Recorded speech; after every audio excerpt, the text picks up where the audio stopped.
At a young age, I started to believe the words "I can't." It began in the early age of 7 when I could not read the word "can." And from that time on forward, I believed that I can't because I was so humiliated at that age.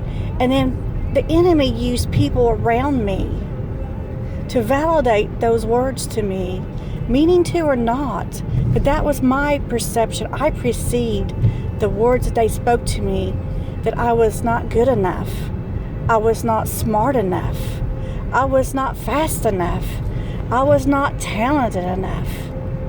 And at an early young age, that was instilled in me. And then the enemy was able to grab hold of that and put that into my spirit or into my soul, into my false beliefs that this was to be truth. And it's not.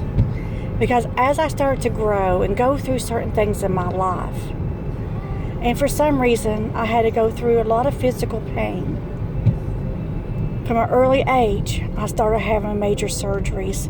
So for 15 years, I practically went through almost 12 to 13, up to 15 surgeries. I've lost count. And through those surgeries and changes in my body and in my mind came the darkest depression, to where I walked through the darkness for 7 years. That I felt like I was walking through sludge. I felt like I couldn't see the light. I felt like I couldn't even see or feel God. And at that time, I didn't even know. I didn't know how angry I was at God. You see, I had memories of certain things that my childhood that was not good, that might have happened, that I just didn't know how to deal with it. I couldn't have my own children. I was not able to birth my own children.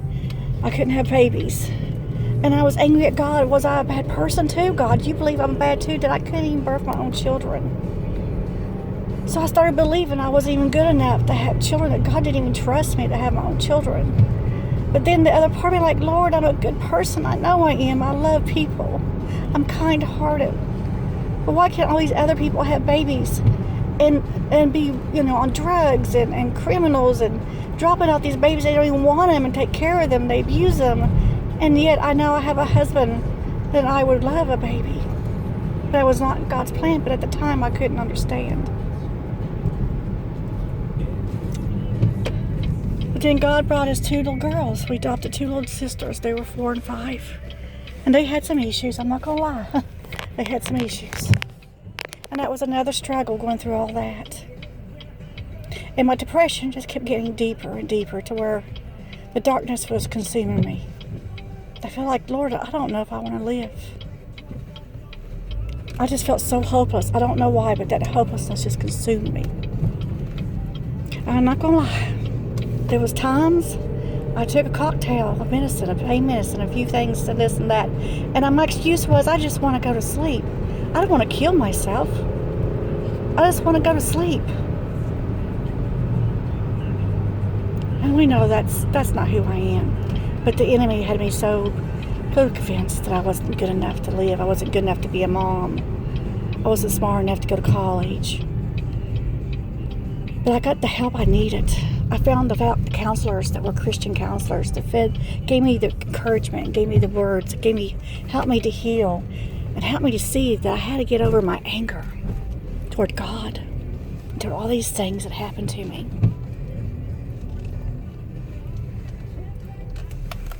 And that was the day that I was either at the end of my rope, and I was sitting in the bathroom on a cold floor. And I didn't know what to do. I was kind of like, I don't know if you heard the word dissociating. I just kind of left my body. At that time, I knew I had to make a choice. Do I want to live or do I want to die? And at that moment, something rose up in me.